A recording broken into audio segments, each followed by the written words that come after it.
Grupo Espírita Amadeu Ferretti apresenta a palestra sobre o Evangelho segundo o Espiritismo, capítulo 17º, Sede Perfeitos, pela expositora Andréa Emília, do Centro Espírita Irmão Abraão.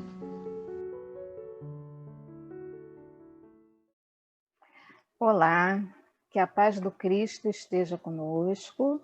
Agradecemos o convite gentil e amoroso do Grupo Espírita Amadeu Ferretti para estarmos juntos, mesmo à distância, podendo fazer uma reflexão do Evangelho do nosso Senhor Jesus Cristo à luz da doutrina espírita.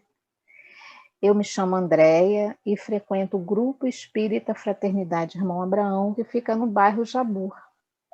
E trazemos um abraço de todos os nossos frequentadores, trabalhadores, para essa querida casa co-irmã. Bom, o nosso tema é Sede Perfeitos. Mas antes de adentrarmos na nossa exposição, nas nossas reflexões propriamente ditas, vamos fazer uma prece. Como preparação para a prece, vamos ler uma mensagem do Espírito Bezerra de Menezes, psicografado por Francisco Cândido Xavier, e que se encontra no capítulo 4 do livro Aulas da Vida. E a mensagem se chama Norma de Luz, e diz assim: Deus nos ampara a fim de que amparemos aos mais necessitados que nós mesmos. Ajuda-nos para que ajudemos. Sustenta-nos a fé para que apoiemos irmãos que vacilam. Revela-nos as faltas de maneira a revelarmos as faltas dos outros. Socorre-nos em nossas necessidades, de modo que vou repetir a frase. Socorre-nos em nossas necessidades, de modo a socorrermos as necessidades alheias. Guarda-nos a fortaleza de ânimo, a fim de que possamos fortalecer os companheiros mais fracos do que nós. Educa-nos para que saibamos educar.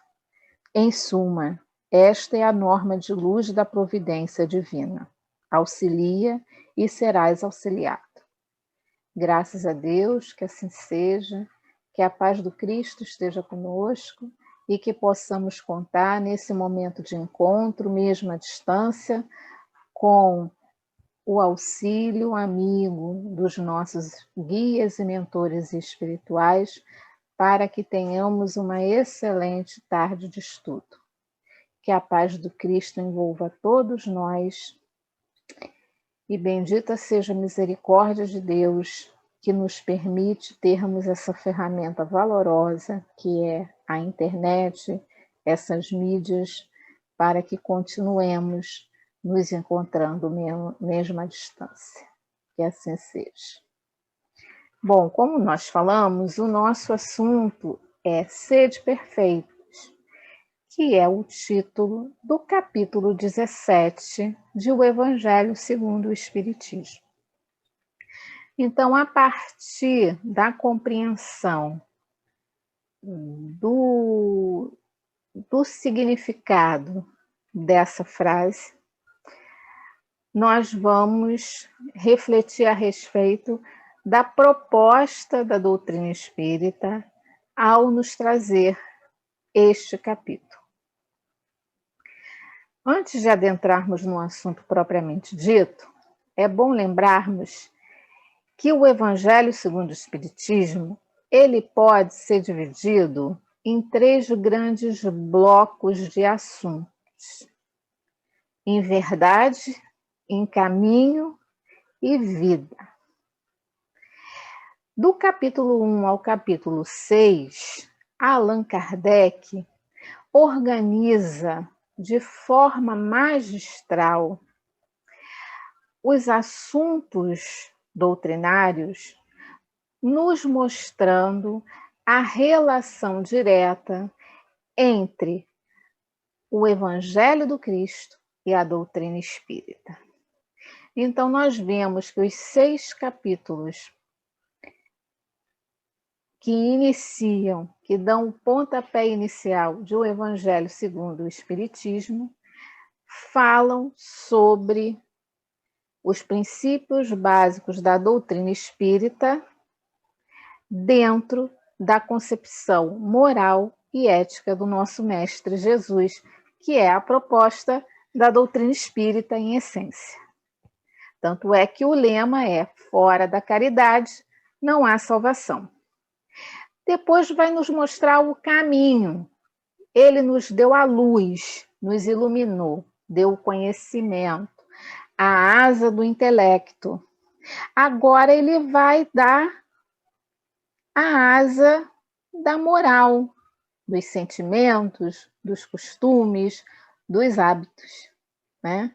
E sabemos que, primeiro, a asa intelectual, e a partir dela, quando amadurecida, vem naturalmente, mas paulatinamente, a asa moral, que é o caminho, que são as virtudes que nos proporcionam a ascensão evolutiva a qual nós estamos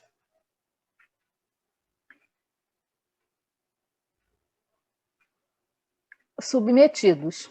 Tinha fugido a palavra. A qual nós estamos submetidos, porque nós somos espíritos imperfeitos, melhor, nós estamos na condição de espíritos imperfeitos e sabemos que é um processo evolutivo. Reencarnados, estamos justamente preparando essa nossa caminhada ascensional, que é paulatina, que é progressiva, é de degrau em degrau, né? Então, apresenta as virtudes, que é a humildade, a mansuetude, sermos pacíficos, indulgentes, a questão do perdão, está tudo ali.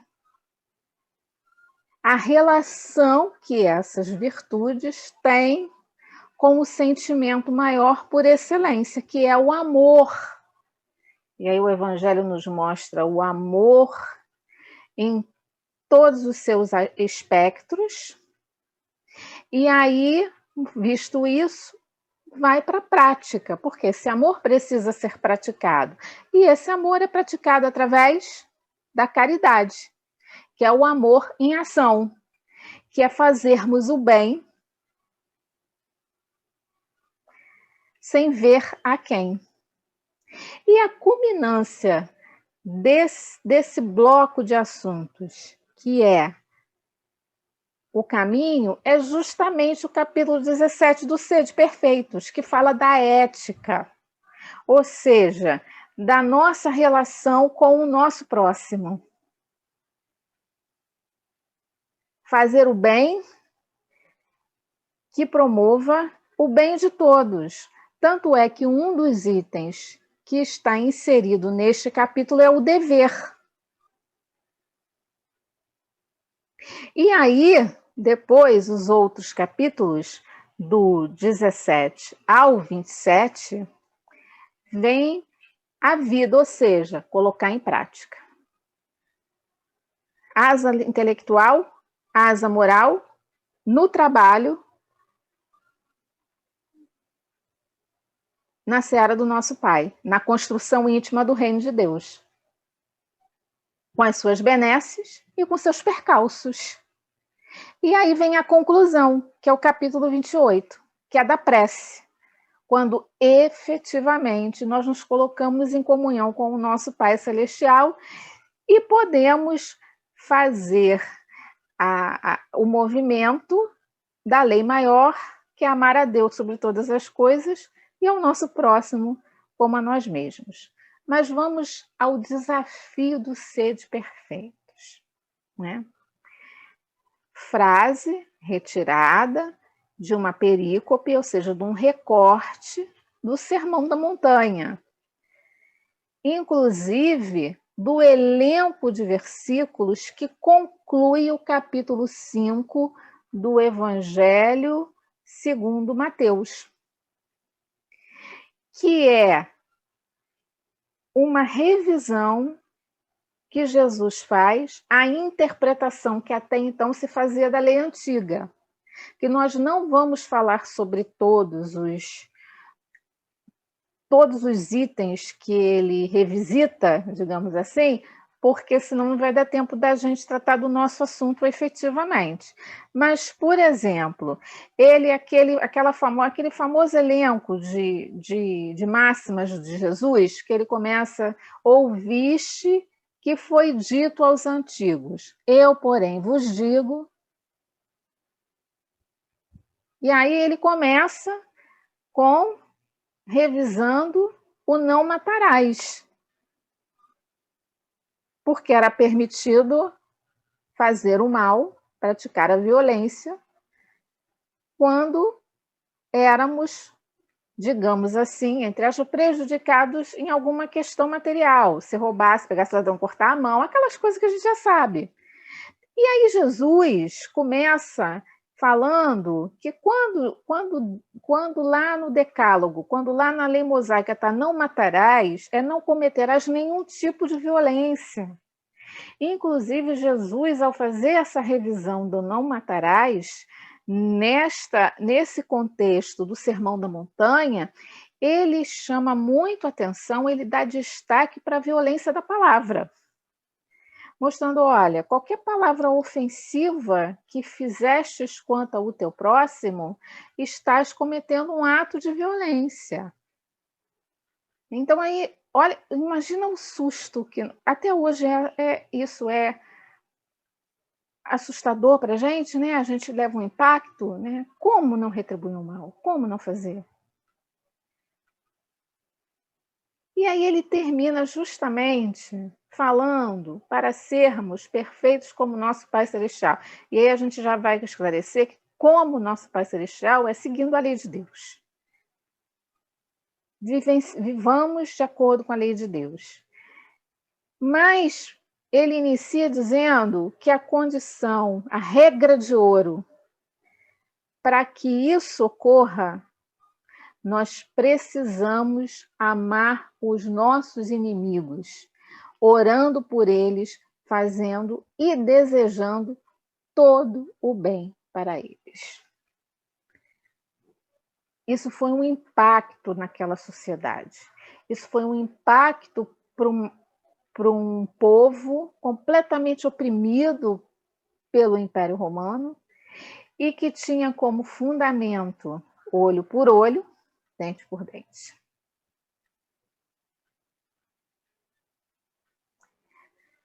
Por que Jesus fala isso? Essa é a grande questão para a gente refletir, principalmente agora, no momento atual, que nós estamos tendo que revisar nossos conceitos, nossas concepções. E bendito seja Deus, que na sua misericórdia permite que nós estejamos reencarnados e no Brasil, com todas as dificuldades sociais, mas podendo usufruir do Consolador prometido, que é o Espiritismo, que nos permite fazer essa revisão de uma forma extraordinária. Bom, vamos entender o que é perfeito aqui. Quando o Mestre Jesus fala para nós sermos perfeitos, ele não está necessariamente dizendo que a perfeição a qual nós estamos destinadas, da forma como ensina a doutrina espírita, vai acontecer numa reencarnação só. Mas ele está chamando atenção porque a palavra grega que nós encontramos nos evangelhos para falar dessa perfeição, ela entende amadurecimento. Aqueles que já têm consciência de qual é o propósito da vida. Qual o sentido da existência? No nosso caso, nós podemos dizer o seguinte: qual o objetivo da encarnação? Por que nós estamos encarnados no planeta Terra, um planeta de provas e expiações? qual o propósito de Deus para nós neste momento? Nós sabemos que é trabalharmos o nosso progresso moral, o intelectual e o moral. Sabemos que o intelectual está mais desenvolvido, mas ele ainda não é utilizado na sua plenitude, na sua capacidade de fazer o bem, que é o aprendizado que nós estamos tendo agora. Por quê? Porque na medida que nós começarmos a usar efetivamente a nossa inteligência para o bem, a questão da moralidade vai emergir naturalmente. Esse é o significado de sede perfeitos. Mas para que façamos isso, precisamos praticar a lei de Deus, que é a lei moral, como está na terceira parte, no livro 3, conforme preferirem, de O Livro dos Espíritos, que é a lei do Espírito. E essa lei moral, ela é alicerçada no mandamento maior, amar a Deus sobre todas as coisas, é o primeiro mandamento. E o segundo, semelhante a esse, que é amarmos o próximo como a ti mesmo. Né? As leis morais estão ancoradas nessa máxima que rege todo o universo. Então, sede perfeitos está nos chamando para fazermos isso. Mas por que Jesus coloca essa questão do amar aos inimigos como o ponto de maturidade? O ponto em que nós, espíritos em trajetórias evolutivas, estamos começando o nosso processo de autoiluminação, em que a verdade, o conhecimento, já está conseguindo acender a candeia da moralidade. E aí a gente vai utilizar, nós vamos utilizarmos da literatura espírita que fala especificamente sobre esse capítulo do Evangelho segundo o Espiritismo, sobre este assunto, para fazermos as nossas reflexões. Nós vamos começar com o espírito Joana de Ângeles, mas antes disso vocês vão me dar licença que eu vou beber um gole d'água.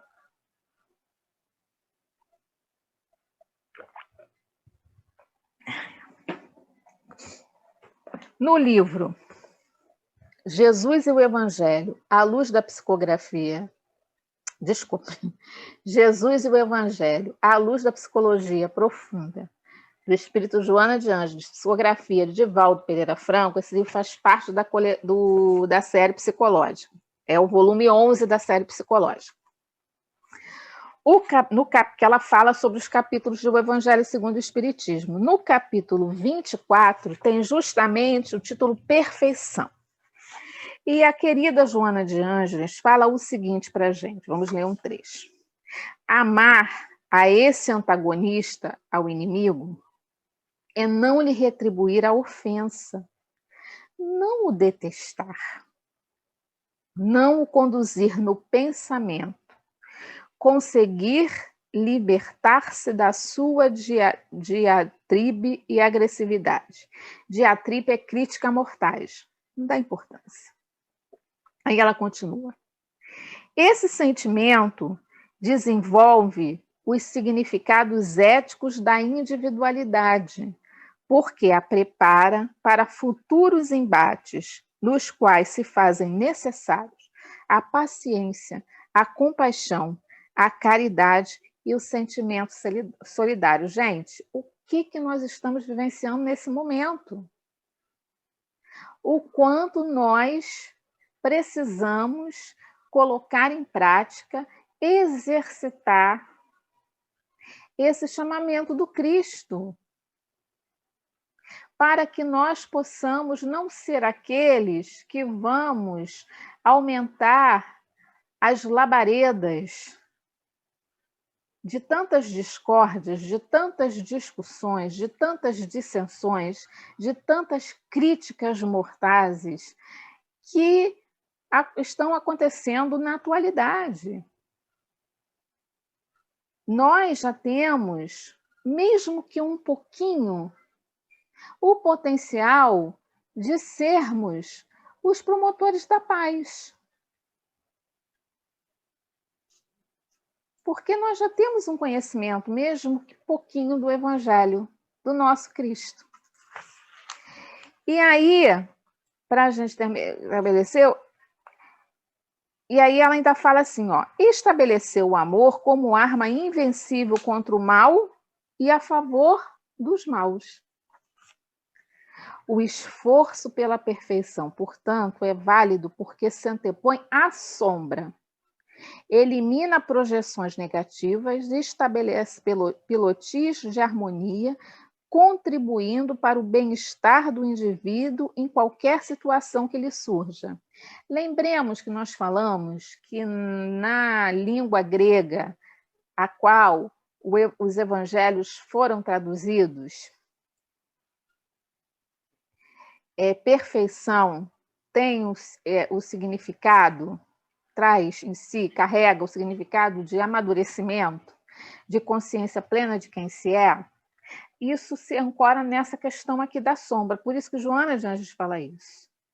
Geralmente, quando nós odiamos muito, quando nós muito criticamos, quando nós nos deixamos exacerbar pelo ódio, pela violência, pela revolta, essa coisa, sabemos que é fruto do nosso orgulho e do nosso egoísmo.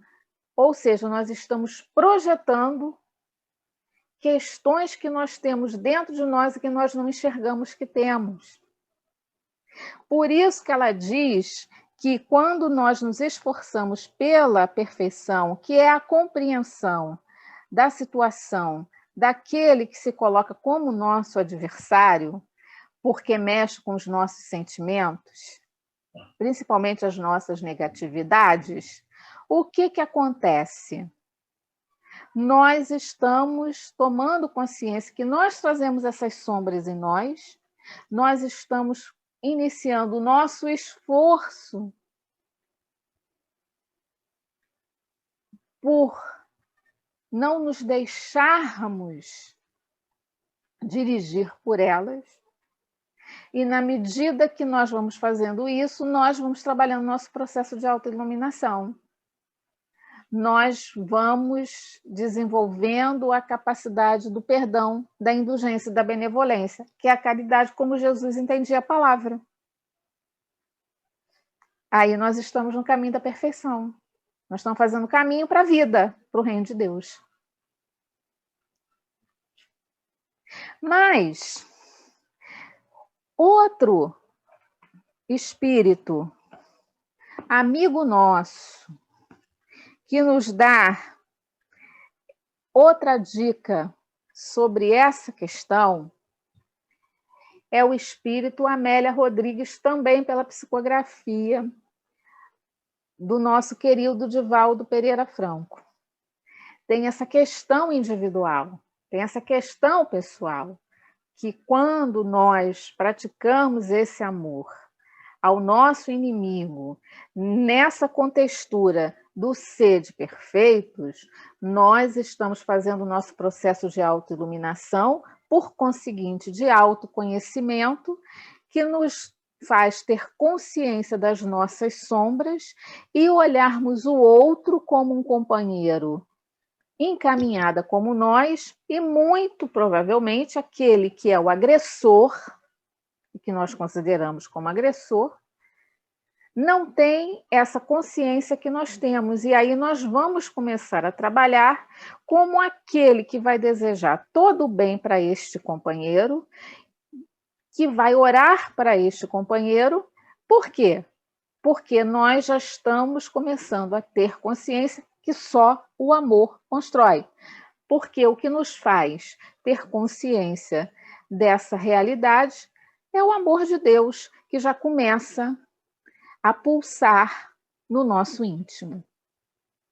Visto isso, a nossa companheira Amélia Rodrigues diz que Jesus, ao pronunciar esse sede perfeito como vosso Pai Celestial, essa relação com amor ao inimigo, lança uma regra de ouro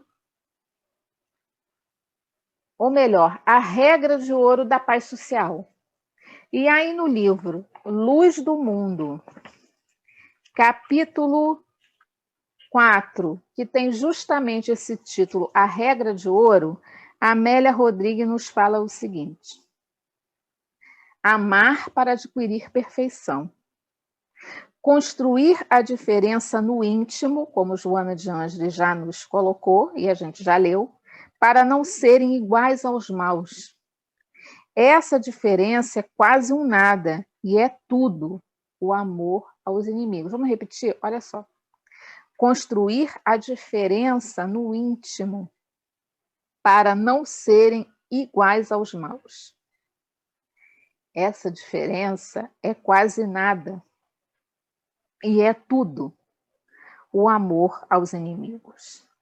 A regra de ouro para a humanidade se impõe como fundamento essencial do novo reino que ele vem instalar na Terra. Já não há equívocos. Os outros eram reinos levantados sobre os despojos dos vencidos, que se transformavam em adubo fecundante, quando não se faziam veículos de pestes dizimadoras. Gente, qualquer semelhança não é mera coincidência com o que nós estamos vivendo agora. O forte esmagava o fraco e se apresentava como se fora mais forte. A usura se armava de ambição e marchava sobre o comando da impiedade para dominar. Amar. Amar mesmo os inimigos para instaurar a era da misericórdia que procederia a do amor real. Os primeiros artigos do Estatuto apresentado eram preceitos simples, as bem-aventuranças que está falando. Temas de conversa das margens dos lagos e da boca das lavadeiras dos ribeirinhos cantantes. Conviver e amar os adversários e não lhes resistir por meio da violência. Ele, nosso Mestre Jesus, viveria durante todo o seu ministério aquela regra, daria vida, cumpriria a lei. Nós estamos sendo chamados a isso. Dr. Bezerra de Menezes, em alguns das suas mensagens, ele fala que nós estamos vivendo os dias como aqueles em que Jesus encarnara. Mas ele diz uma coisa muito interessante, que a violência daquela época era aquela violência brutal e física, como a gente acabou de ler nessa lição do livro Luz do Mundo, né? A Regra de Ouro, da querida Amélia Rodrigues, pela psicografia do Divaldo Pereira Franco.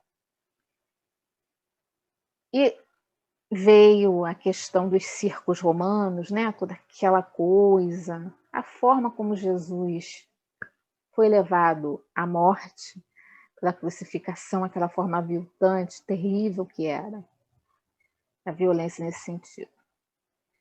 Mas ele diz que nesse tempo nós estamos vivendo a violência moral. É aquilo que a gente encontra no Evangelho segundo o Espiritismo, que diz que o grande problema da nossa geração é a indiferença moral, pelo mau uso que a gente ainda faz da nossa inteligência. E aí, todo esse contexto que nós estamos vivenciando agora é a misericórdia de Deus nos dando um presente para que possamos revisar, avaliar como tem sido a nossa caminhada, o quanto o ódio ainda impregna o nosso ser. Mas se nós pararmos para ver, é algo que não nos faz mais feliz. É algo que não nos deixa satisfeitos. Em contrapartida, ele também está nos dizendo, isso requer um pouquinho de tempo para a gente achar esse ponto, que através das nossas reflexões, dos nossos estudos, dessa volta para dentro de casa, por um convívio mais próximo dos nossos familiares, com toda a problemática que isso tem causado, porque nós estamos nos reajustando a um modo de vida ao qual a gente não estava acostumado, mas a gente vai encontrar o caminho. A gente pode ver e a gente pode exercitar justamente esse caminho de amor aos inimigos, começando a fazer diferente, porque nós chegamos até aqui, nesse momento planetário que nós estamos vivenciando, por uma construção nossa, que ainda é muito baseada no olho por olho, dente por dente. Bateu, levou, na vingança, no duelo. Nos duelos verbais, nos duelos mentais. Mas nós já temos um cabedal de conhecimento do caminho da verdade, né? A verdade, que nos possibilita enxergar que temos já potencial, não importa o tamanho, de caminharmos rumos à porta estreita dessa perfeição. Que nós já podemos exercitar a compreensão do porquê tantos estão vivenciando momentos tão equivocados e tão difíceis. E mais, não ficarmos na condenação. Estarmos nesse momento aqui pensando sobre isso, estamos lançando fluidos benéficos que podem estar envolvendo algum companheiro ou alguns companheiros que estejam nesse processo de aflição e de dor profunda, tão adoecidos da alma. Na nossa casa, de tantos espíritos desencarnados que podem estar em volta de nós e precisando desse lentio, estamos acendendo pequenos focos de luz que possibilitam que a espiritualidade maior esteja mais próximo e possa fazer o seu trabalho de sustentação, de amparo, de equilíbrio. É esse o caminho que a gente vai precisar construir.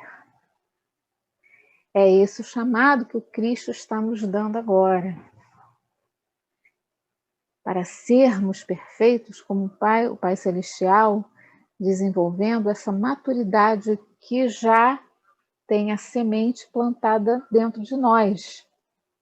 Lembrando que a parábola do semeador está nesse capítulo 17 do Evangelho segundo o Espiritismo. A semente está aqui, está lá. E esse é o momento de germinar. A germinação não é um processo fácil. A semente tem que vencer os obstáculos para irromper e se transformar numa árvore esplendorosa, que dá sombra e que dá frutos. Né? Para a gente acabar e fazer a nossa prece, nós também vamos ler e refletir sobre mais um trecho, também do Espírito Amélia Rodrigues, pela psicografia do Divaldo Pereira Franco, do livro Quando Voltar a Primavera, falando, comentando sobre esse assunto da noite.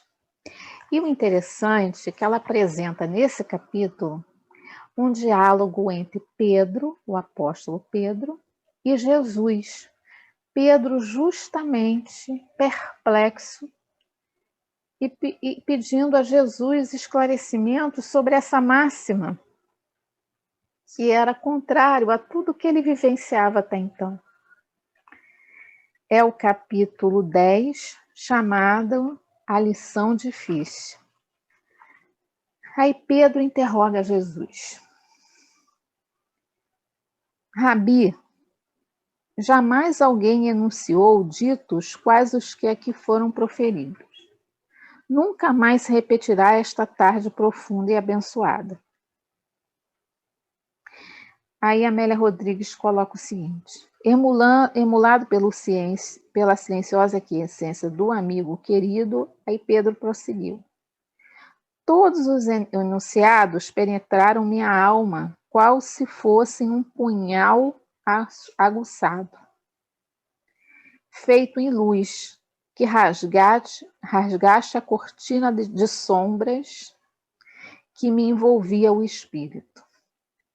Sempre acreditei e temi a soberania da lei e dos seus austeros códigos. Agora, em face dos dispositivos do amor, sem dúvida participo de uma revolução que modificará toda a estrutura da coletividade do mundo. O Evangelho passará a ser a diretriz firme e doce para o futuro, conclamando o homem à responsabilidade, à abnegação, ao trabalho pelo progresso. As bem-aventuranças hoje aqui apresentadas são a excelência da esperança. Bênçãos sobre bênçãos para os humildes, os brandos, os pacíficos, os amantes, os sedentos de justiça e de verdade. E aí, Jesus fala a Pedro, que estava muito emocionado. O Evangelho prepara o mundo novo. Sob a sua influência, modificar-se-ão as paisagens morais do homem, da humanidade, sim. Não obstante, jamais revoga as leis, adicionando-lhe o sal do amor, da misericórdia. Justiça e misericórdia, severidade e amor. Eis o pilotis das edificações novas. Até aqui, a violência caracterizou o poder. No entanto, não existe maior violência do que a pacificação. Forte não é o que tripudia sobre o fraco, nem o que esmaga aquele que cede. Este ganha talvez, mas não se realiza na peleja. A verdadeira vitória ocorre nas telas íntimas do mundo moral. Superar as paixões, vencer as dificuldades e frustrações, renunciar quando poderia exigir, ceder quando desejaria pelejar pelo triunfo, amar quando tudo conspira contra esse sublime sentimento, entende?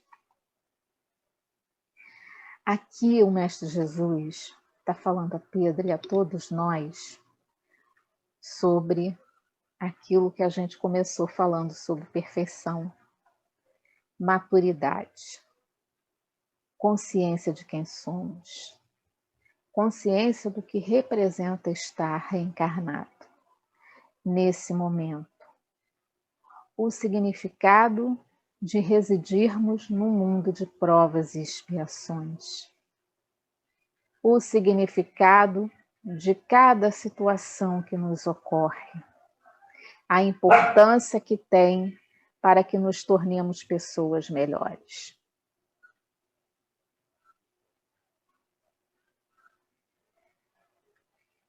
Estarmos no mundo sem ser no mundo, o homem na terra.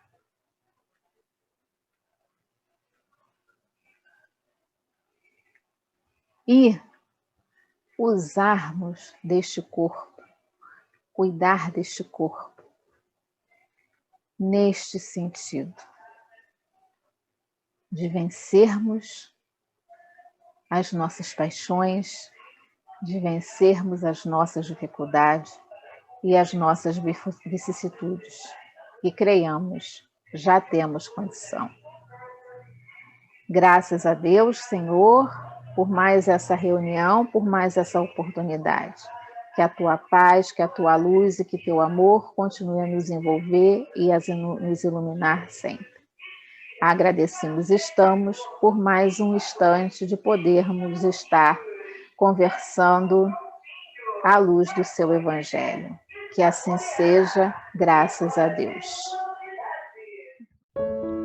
Convidamos a todos para assistirem a nossa próxima palestra, dia 1º de março, às 18 horas, sobre o Evangelho segundo o Espiritismo, capítulo 18º, Muitos os chamados, poucos os escolhidos, pelo expositor Alexandre Machado, do Centro Espírita Luz e Caridade. Aguardamos vocês!